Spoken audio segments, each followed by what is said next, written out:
And it's a good morning today, being the 1st of May. The year is 2026. Welcome back to Imagine Nairobi. This is the only show in Nairobi that is going in Kenya, actually, not in Nairobi only. That is going to give you information that you need unwrapped in packages that you will be softer and smoother for you to consume. So yes, today I'm your host Thuku Moita. As kawaida, you can join us at Kelele Digital. You can always join us at Thuku Moita Thuku. That is on Facebook. Kelele Digital, and also at Imagine Nairobi on YouTube. How you doing, my people? It's a holiday today. We decided to come and sumbua you kidogo, as it is our norm to give you information when you need it, how you like it, how you would want to get the information on your screens. So today I come to you giving you headlines of what have been happening, not only today, but in the prior weeks that we've missed on your Facebook channels. And I'm looking some of the top headlines, and it's quite interesting. First of all, let me start by saying that Kenya is a very united nation. Kenya has more than 40 tribes in this country. And that one institution called the presidency is one institution that needs respect and needs inclusivity within all corners of this country. It's been a norm in this country, and I'm not only talking about the current, the incumbent president, but I'm talking even to the previous presidents.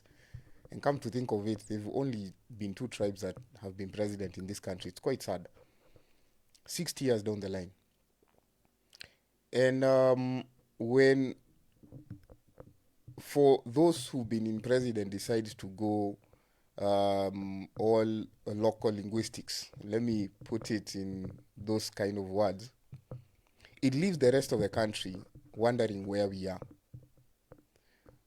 Because when a head of state decides to go on camera, it does not matter whether in the bedroom, whether in the kitchen, in his own private vicinity, as long as the camera is on,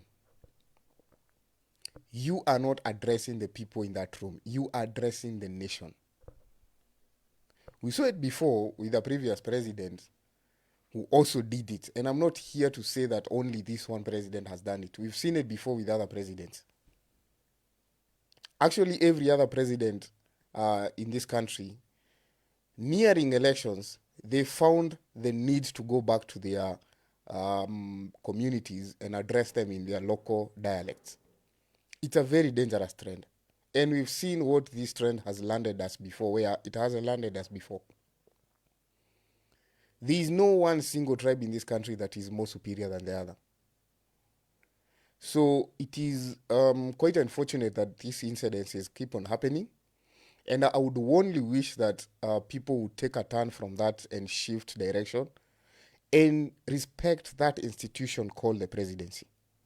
When the camera is facing you, you are not addressing any one particular person, any one particular institution, any one particular community, any one particular organization, religion, or whatsoever that you think you're addressing. You are addressing more than 50 million people. Actually, you are addressing the world. So it is only fair that you put your words in language that everyone can understand. It is only fair, it is only legal, it is only moral that each and everyone understands. So it's quite sad that this country, and it is quite good, we use democracy, and the democracy dictates that majority wins. Unfortunately, when we see such kind of behavior, when one leader is going communicating to their tribe and telling them that we need to add on our votes so we can win this thing, it makes one other communities in this country who are smaller in numbers, who gets to feel democracy is a very good thing. But then again, if this is the trend that we are going to get, we are going to follow, it means that there are some communities in this country that will never get to lead, simply because they do not have the numbers. It is really sad. It is I don't want to use very heavy words, but I believe it is not the way to go for our nation. I highly respect the president, him as an individual, first of all, and also the institution called the presidency.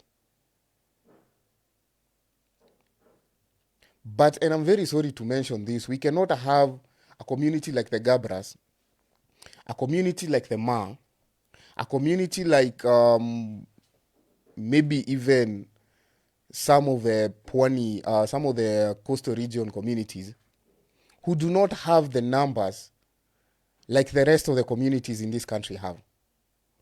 So when that one person in Lamu hears you communicate, I'm in the Jikenda community, hears you communicate in your dialect, telling people to go get their votes, then they get to get that fear in them and wonder, where are we left? When will we get that piece of this pie? It's quite sad. I'm not here to kashifu anyone, but yes, we go back to our headlines. Leo tunachambua magazeti kidogo. We are just looking, magazeti will be our Mwakenya. Ruto defends broad-based government as opposition ramps up pressure against other opposition leaders ahead of 2027. The zoning issue, I have no issue with that. But then again, this country is a democracy. There is no one single region. First of all, the registrar of political parties does not issue out certificates to tribes. They do not issue certificates to regions. So even one of the parties, TSP, mtu wetu wa kule Laikipia, if he feels that he wants to take his party to Nyanza region, Homa Bay in particular, hapo ndani, he will do so, because this is a free country. If ODM wants to go to Doldo, if ODM wants to go to Laikipia, if ODM wants to go to Kieni, if ODM wants to go to Nyeri and front one of their people, I believe that is what democracy dictates in this country. If UDA wants to front one of their own anywhere, I believe that is the only right thing to do. Some can put this in some other ways, because most of the ODM people I know work on fears of what might happen if UDA decides to front some of the people, especially in some of the counties in Nyanza. Most of the people are going to lose their seats. But then again, when you get in coalitions with other political parties, then you give them the freedom to go after your seat. It's a fair fight. Politics is one of those things that you cannot claim that you hold dominance on anything. Tunaenda kwa debe, you convince your people, let them vote for you, let them vote you out if that is what they're voting for. Because in Kenya, we have two ways. People either vote for you or people go to the ballot to vote you out. The next person in line is lucky. And we've had leaderships in this country simply because people are willing to vote someone out, not because they want to vote the other person in. Some people have gotten luck in this country and they've taken the mantle and taken the leadership their way simply because they were lucky enough to be in a position where the other person was being voted out. So I believe this time around it's only fair that we let democracy do its thing. We let democracy get its full share of respect in this country.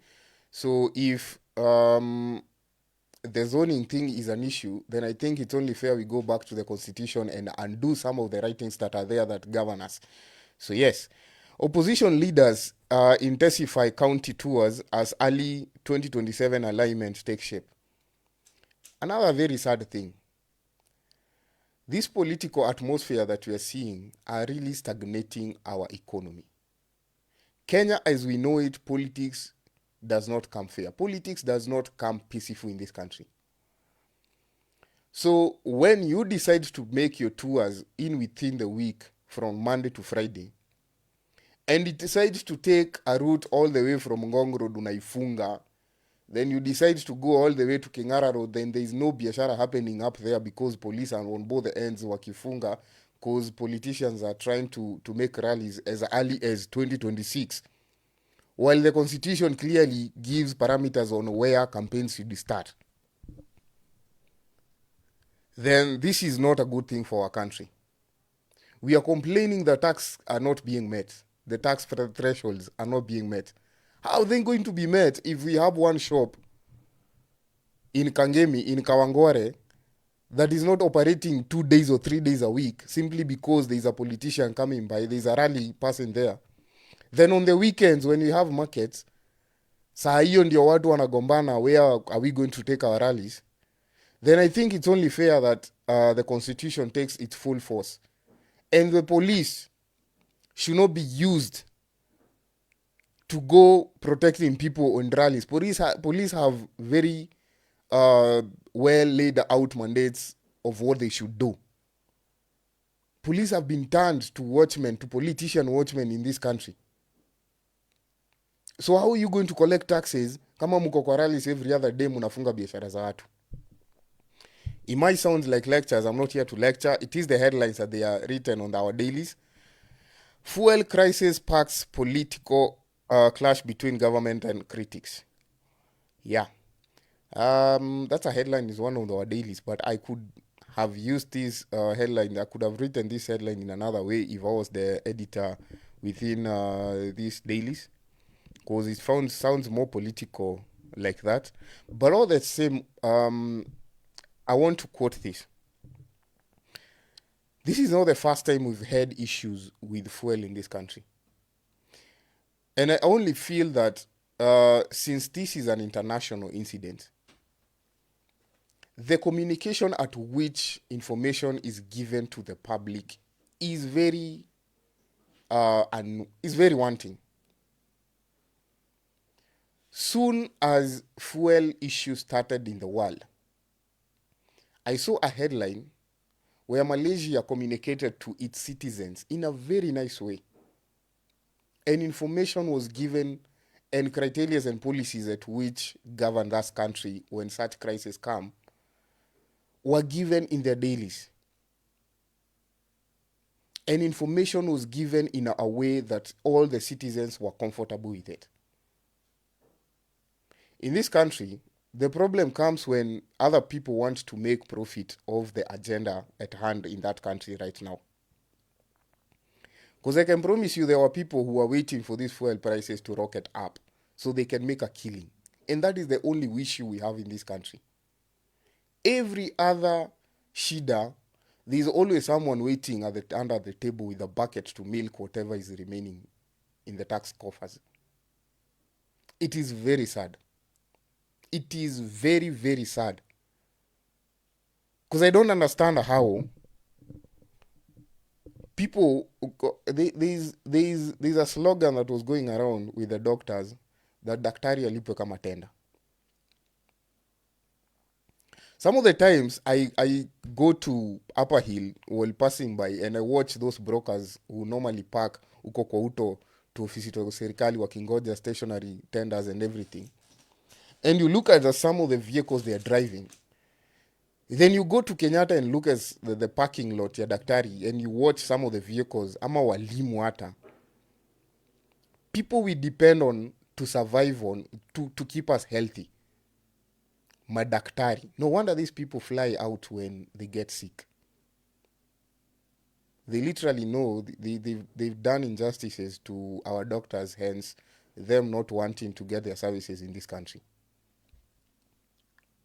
It is only fair that we do not play cat and mouse with our people. Fuel is one of the commodities that shape a country's economy. If you're going to play handball with the fuel crisis, that it means fare matatu zinapanda juu. All of the commodities in these countries itapanda juu. Because when we have fast moving consumer goods company from Babadogo, ama from industrial area, moving products from here all the way to Nakuru, all the way to Turkana, because there are no factories there. Factories are centralized in Nairobi, which is another issue we'll talk about for another day. And those things, commodities, are being produced at a very minimal cost. but then they have to incur other costs because of the fuel of transporting them to the other end. And then everybody is complaining about everything. It's a really sad thing. Matiangi promises tough leadership, slums culture of impunity. Mr. Matiangi, Mwalimu Dr. Fred Matiangi. I will not say much about Mr. Matiangi, but we all know his track record. This is a man who literally handled two faculties, that is two ministries within his tenure. And he delivered with very minimal incidences. We will not say there were no incidences. Very minimal incidences. So when he says he's going to deliver, I'm not going to say he's going to deliver because I do not know. But according to his track record, I can tell he's more than capable of doing it. We will only have to wait and see if the people of Kenya are going to vote in him. I personally have no issues with his track record. He's delivered before. He said he's going to do things and he knows how to do them, and he's delivered before. So we only have to wait and see if he's going to deliver. IEBC hit 75% voter registration target as youth numbers rises. This is quite an interesting turnout considering our president yesterday was complaining about his region is not doing him justice by getting voters registered. Now, this is a very interesting conversation. Seeing that voting is a right in this country, you can choose not to vote. That is something they do not tell you. Voting is a right in this country. It is, however, your moral duty to vote. You need to vote for this country to move forward. That is the only part they tell you, that they leave out the other part. It is quite sad that any one individual would think that their region getting a higher voter turnout automatically translates to them voting for you. I do not think there is anything that could transcend tribalism other than that. Is it ascend? Yeah, ascend tribalism. Because me simply coming from this compound and me thinking that I will dictate whomever votes for me, that is a very wrong idea. I would rather have someone who says, my people, please vote for me. But anyone who thinks that the region they come from, them not getting registered for voting, automatically translates for him losing simply because they share a tribe. No. And let me talk to Kenyans today. Let me tell the Kenyans this. You've seen amount of choppers that are flying high within your counties. You've seen the number of G-Wagons that are being bought today. Ask yourself this. Do you have a Toyota Corolla in your homestead? Because people are buying G-Wagons, people are buying choppers every other day like Skuma Wiki. So anyone telling you simply because you share a tribe, you should vote for them. Anyone guilt tripping you, ama whatever it's called, that you should get a voter's card and vote for them simply because you speak the same language. That is a person you should stay away kabisa. If you ever head to walk into a supermarket, pick up commodities, then ukikaribia pale kwa line, with humiliation, 1 or 2 items had to be withdrawn because you bought something and your M-Pesa was not reflected na huko umeconfirm kwa M-Pesa, then my friend, you are supposed to use your brain to vote, not your tribe. If you've ever had to skuma gari sababu imeishia mafuta kwa barabara, use your brain to vote, not your tribe. If you've ever had to go and sit in front of a principal's office just to explain yourself why haujalipia mtoto school fees, my friend, use your brain to vote, not your tribe. And do not let anyone tell you that we share a tribe, so unaniangusha. Na kuangusha nini? You live in Karen. Mimi naishi Dandora. Why? Ninakuangusha na kuangushia nini? You go live your life. My brother, use your brain to vote.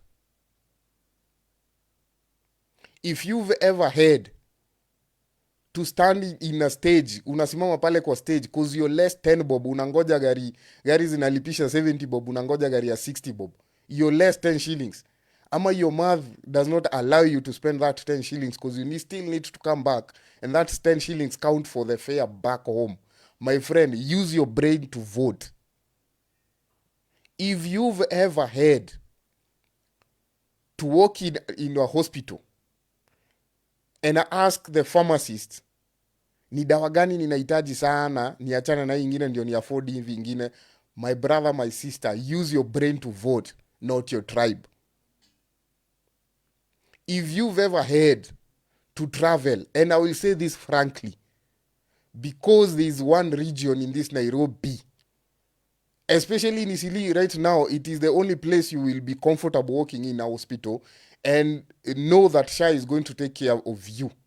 Because in other regions, hospitals have written a very bold sign hapo kwa mlango, SHA is not accommodated here. We do not accept SHA here. My brother, use your brain to vote, not your tribe. If you've ever had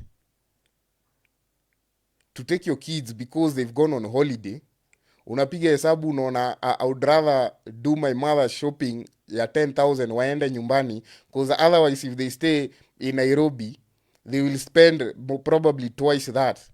Unaunganisha, unapatumia your mother 5,000 Kenya shillings afanye shopping so your kids can go home on holiday. These are things that happen.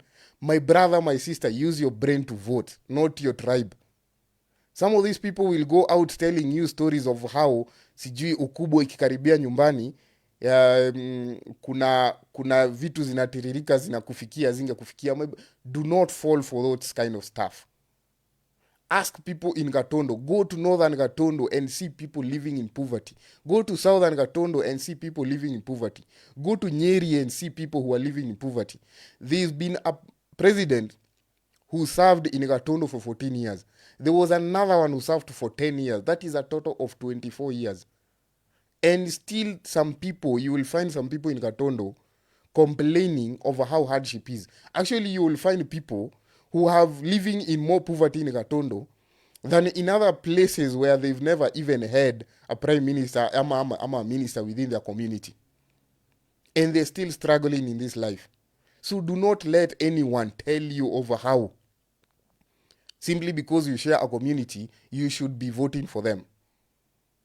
That is the longest con you'll ever find in this country. There's only a few people who benefit in this. There's only a few people who benefit in this, my brothers and sisters. Please pick up your brain, correct it, put it in order, and use it to vote. In these 60 years, we've always recycled people. So you can tell whomever is viable, whomever is credible enough to lead you. Just go and check people who've been in leadership for 30 years. And there's literally nothing you can pinpoint of what they've done for this country. Politicians in this country, whenever they do something, they do it for kickbacks. And I'm not saying all of them. There are people who've worked in this country. So please, just get a notebook and a pen and try and figure out what your leader has done for you. And it is not only on the presidency level. Go to your MCA, just check what they've done for you. If they're asking for another term, just check what have they done for you. Kindiki warns against political disrespect amid rising tensions. You know, they say when you go to the sink and wash your hands, one hand washes the other. So if there is mud on one hand, then you'll have to get the other hand muddy so they can wash each other and get clean. Hivi. Naona hivi.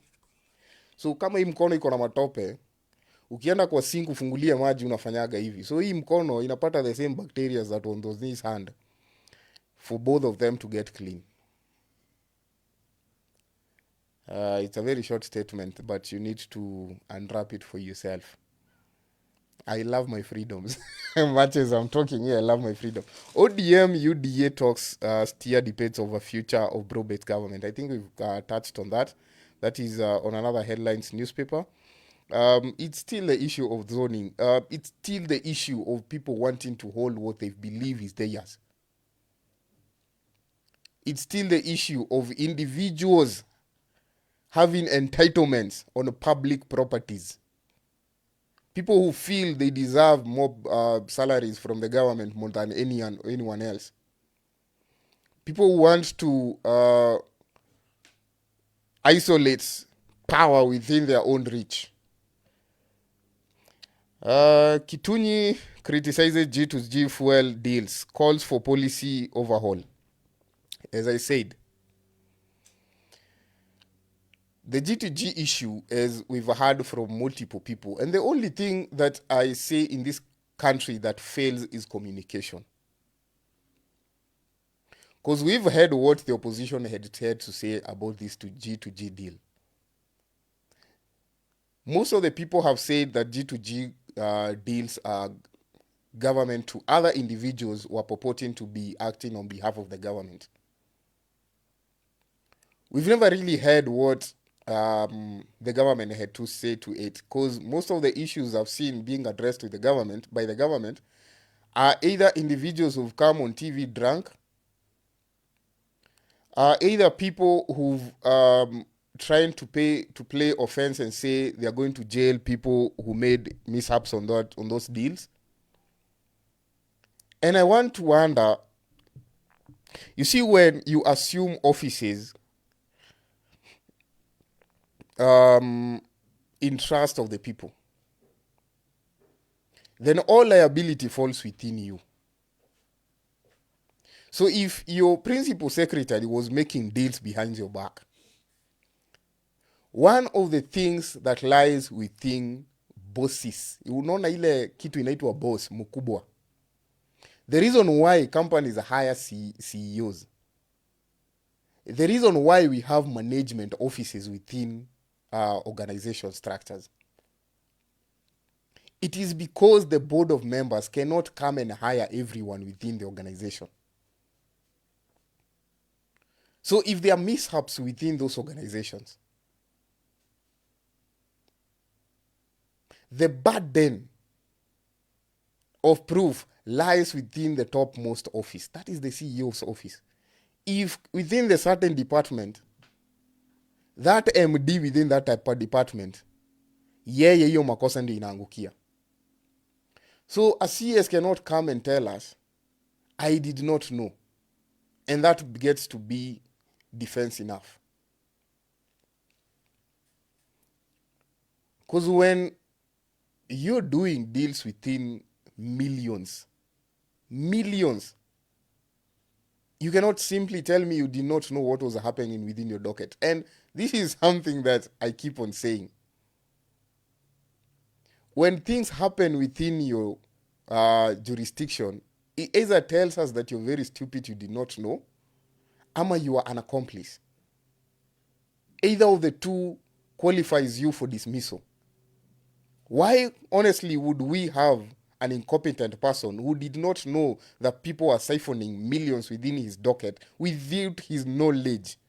It says you have no business leading such organizations. On the other hand, it says, I knew, I only ignored.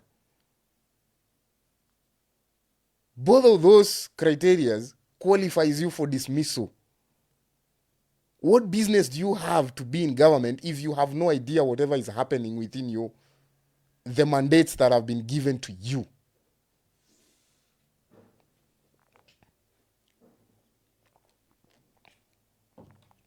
Ni kubaya wa Kenya, sijui mahali tutajitoa kwa hizi mashida. They are getting to be too much. And I do not honestly know how we are going to translate this to it being a good way of living. Because this country is turning to a very rotten spice. I know we are being told that we should not portray our country into some light to the outside world. It's really not a good thing. The gambling crisis devouring Kenyans' slum children. This is not news. Recently, the BCLB turns to an authority. It's called now Gambling Authority of Kenya. Is it GAK or something? No, I don't. It's not BCLB now. It's not a board. It's an authority. And gambling is gambling. There is no way you can spice gambling up. You cannot say that you're not going to advertise gambling on the mainstream media because the information is getting to the children in the slums. Where else in the same media we have politicians throwing blows at each other in parliament, and the same news is being live streamed within our televisions, and our kids are watching the same televisions. You cannot say that showing gambling advertisements is wrong on our mainstream medias, whereas the same politicians making laws in parliament are telling people in their mother tongues to do some very funny activities in the same media houses. So this gambling issue needs to be looked at very professional light. I once visited BCLB some time back trying to do some research. I was told I could not access the facilities because they're transitioning from a board to an authority. I was trying to understand the whole concept of them being a board that controls betting in this country. But to them, I could only wait up until the structure was well enough for me to move on with the research. So I do not know much about how betting is controlled in this country.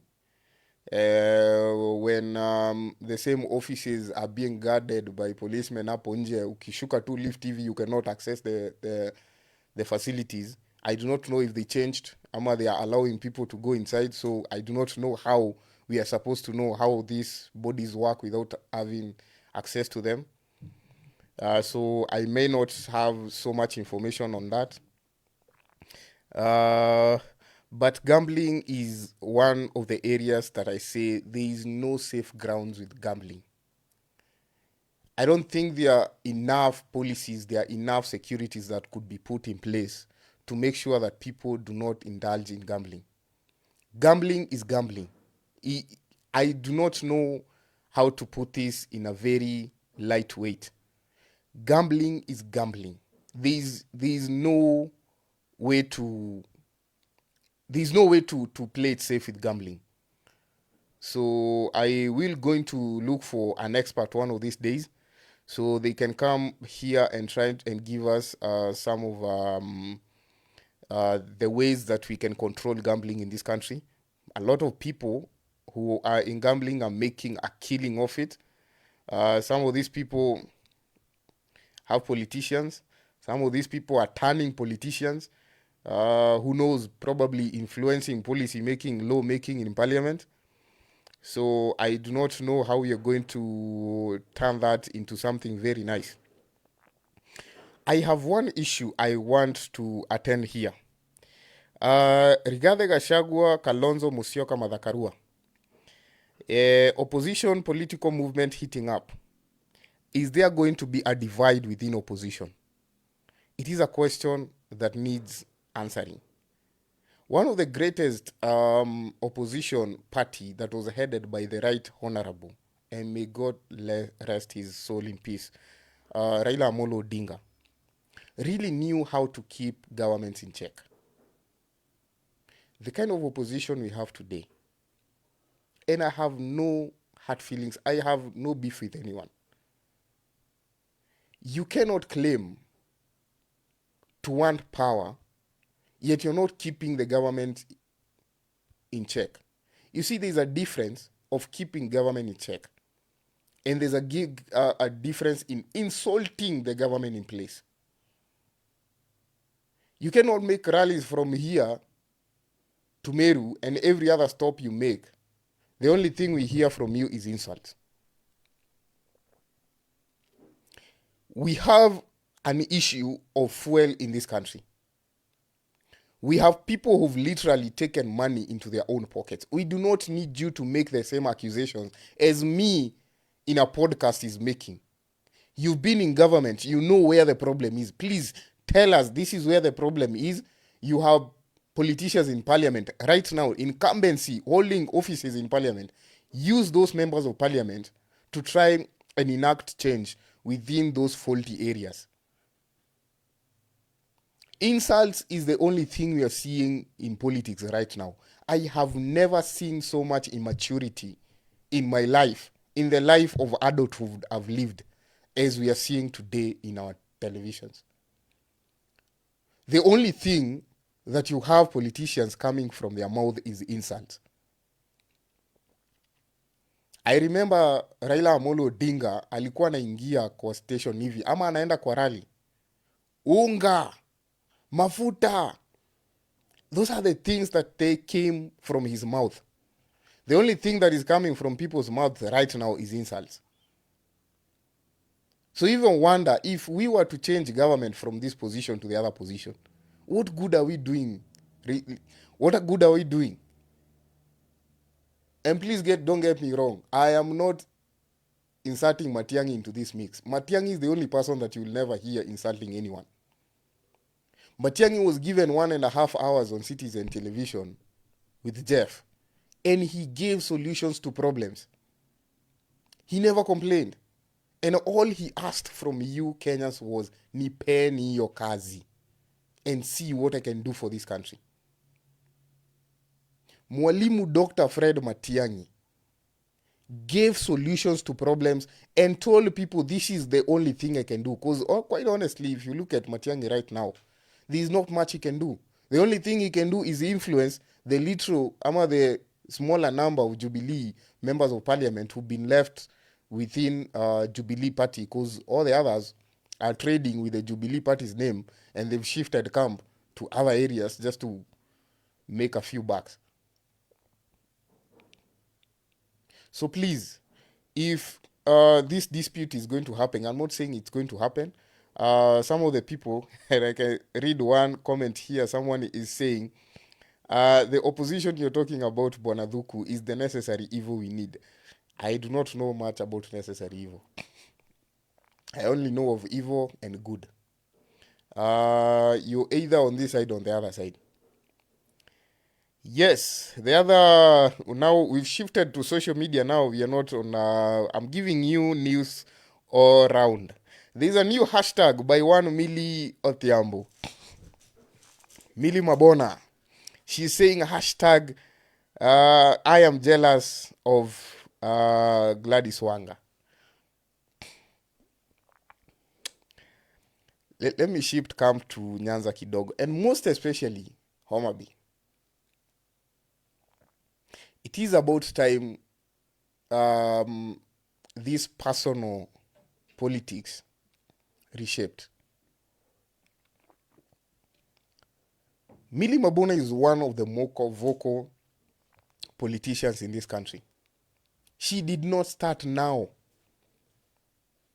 Millie literally fought alongside Raila Amolo Odinga